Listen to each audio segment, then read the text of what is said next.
What's up, everyone? DC, homeless in DC, Washington, DC. I'm over here in Northeast. Still wanted to tempt people under the bridge. Yeah. So this episode is going to be about, I think, the different levels of homelessness. And what I mean by that is, at one point I was staying in the car. So I think that's one level. At one point I was squatting in a house. I think that's another level.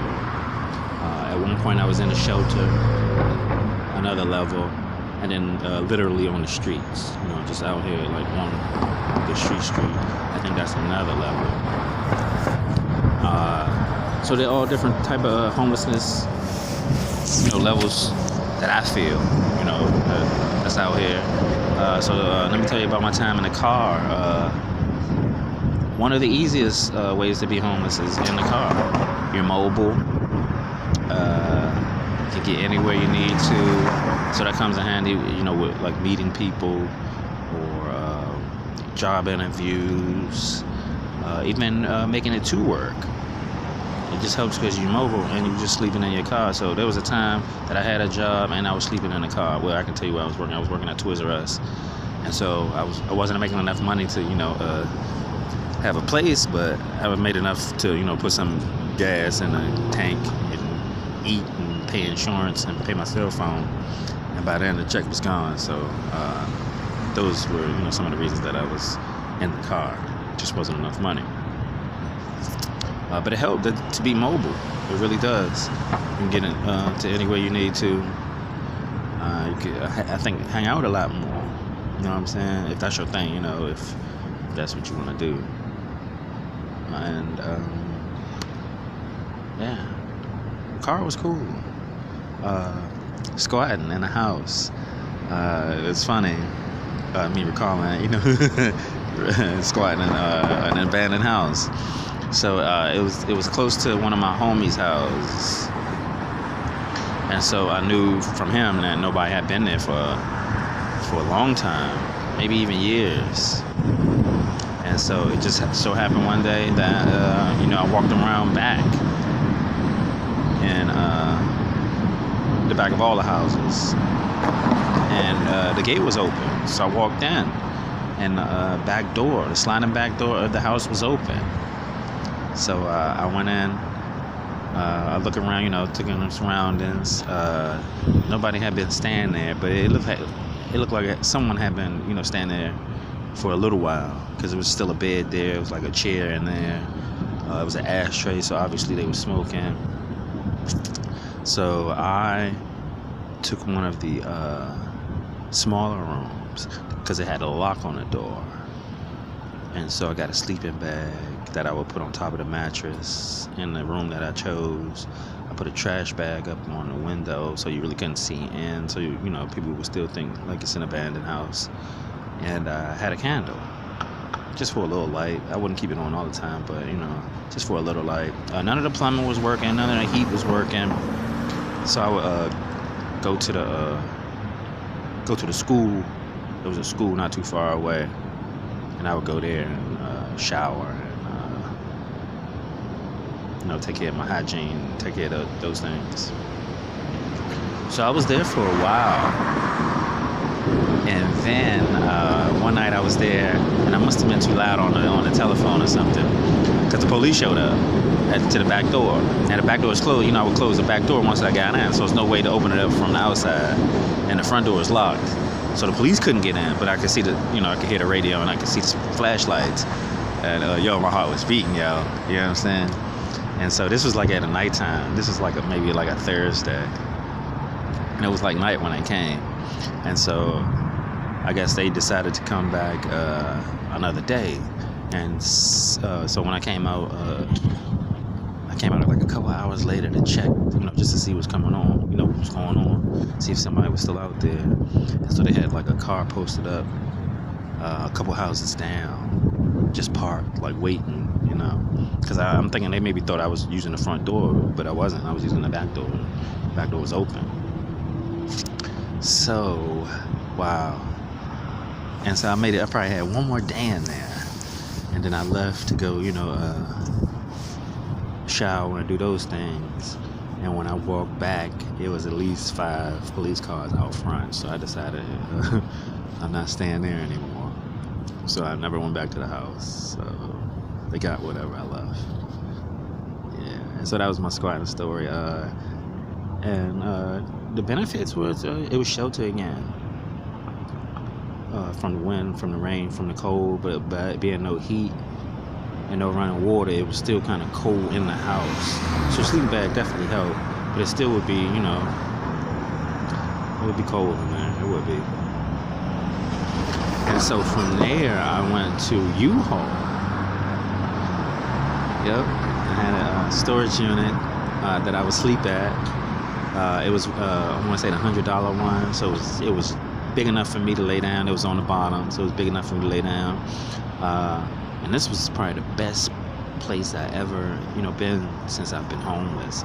Climate controlled, so it was kind of cool during the summer, kind of warm in the winter. Just warm enough and just cool enough. It was great. It really was.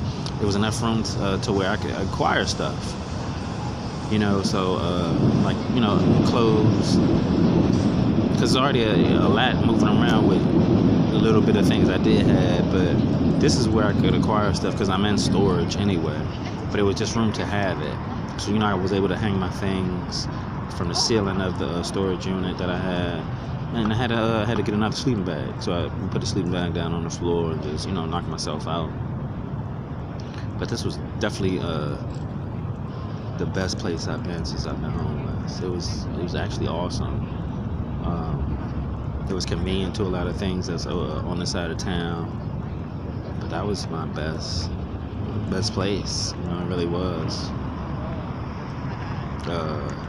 And my stuff was safe. You knew your stuff would be safe, and it wasn't just me in there. It was maybe 2 other guys in there. And it was like a really older guy. So maybe he was in his 60s.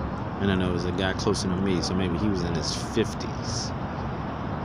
And so it was 3 of us in there, not making too much noise, not doing too much stuff, but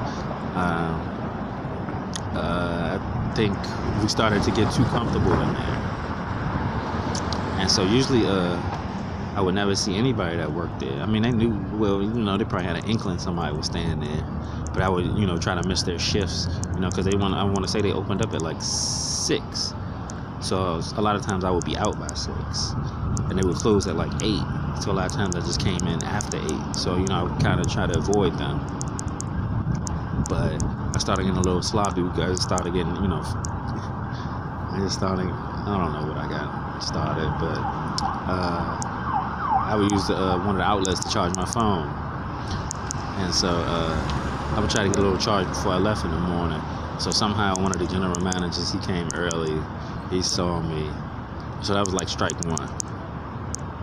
Like, this is a storage facility. This is not like a hotel. All right, I heard you. I want to say he called me another time. Maybe not even a week. Maybe like a week later.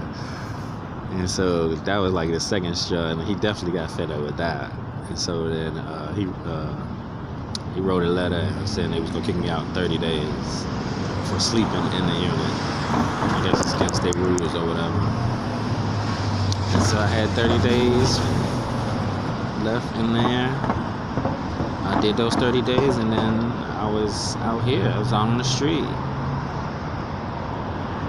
And so that really sucked because I didn't know like where to go or nothing or anything. So initially I would just chill in like one of these government buildings doorway. You know what I'm saying? Once all the work traffic left, so probably around 7 o'clock I would find one that wasn't occupied, and I'd just lay down. You know what I'm saying? Go to sleep. And I would do a lot of walking, so I would already be tired. If you walk all day, you're gonna be tired and you're gonna want to go to sleep. So a lot of times I just did that. And so I was in doorways for a while until it got too cold, and that's when I called one of the shelter vans. And so that's how I transitioned to the shelter. They took me to, so I've been to 3 shelters that are here, but I only stayed in one for any length of time. So the first one they took me to, it was like a gym. And it was just all guys. And so, but it was so late at night, I was just tired, so I just laid down and went to sleep. And it was cots. It wasn't set up like a, dormitory or anything. And so this is just like, and you had to break it down in the morning. So this was something they would set up, I guess, at a certain time, and then break it down in the morning before 6 and kick us out. So that was one of the shelters. Another one was like a overflow shelter. I want to say it was it was downtown, so it was at one of the main buildings that house homeless people. And this one was a little more, this one was set up dormitory style, so this seemed like, this is more like a full structure. This is, one of the reliable places. So nobody was in it. So, and this was a late night, cold late night when I went through this one. So it was only maybe 2 other people in there when I went in. And so, I was so tired, I was just happy to get a bunk, and I just went to sleep. And then, must have been a cold week, because I want to say that next day I went to the one that I locked into for a month. So, I gave it a shot, and I already told you how I felt about that one in a previous episode. And I need to do an update about the shelter, you know what I'm saying? Because I talked so bad about it, but it was a lot of positives about it too. It really was. And so I did a month in the shelter. I didn't like it anymore. I just couldn't handle it anymore or take it anymore. So I escaped Shawshank Redemption, and that's what got me out here now. People under the bridge. So I've been out here maybe 2.5 weeks. People under the bridge. So that's a bit of the loose timeline of being out here. But again, I stayed in the car. It was cool. It was probably number 2 on the list. Squatting was probably number 3 on the list. Places. U-Haul, number 1 on the list. It was an awesome place. You know what I'm saying? That was awesome, and I was glad I got away with it for as long as I did. And then the streets is probably number 4, but just because the noise level, the element level, we still outside, pretty much. And the sirens, man, the fire trucks and the police, my goodness. And then the bus, they almost blow your tents over when they coming through. Yeah, so that's a loose timeline of different homelessness levels I've been. And I'm sure other people, have done it too. Some people, they prefer to living in a car, so they did that, or they prefer the streets or the shelter. Everybody had a preference, but I've done them all actually, And I told you which one was my favorite, U-Haul. And I think I'm banned from U-Haul now because I don't know, whatever. I don't know. Hey, but thanks for subscribing, thanks for commenting, and to my new supporters, my new subscription. My new subscribers, there it is. That's the right word. Welcome. I hope you're entertained. I hope you're educated, and I hope I'm informing you.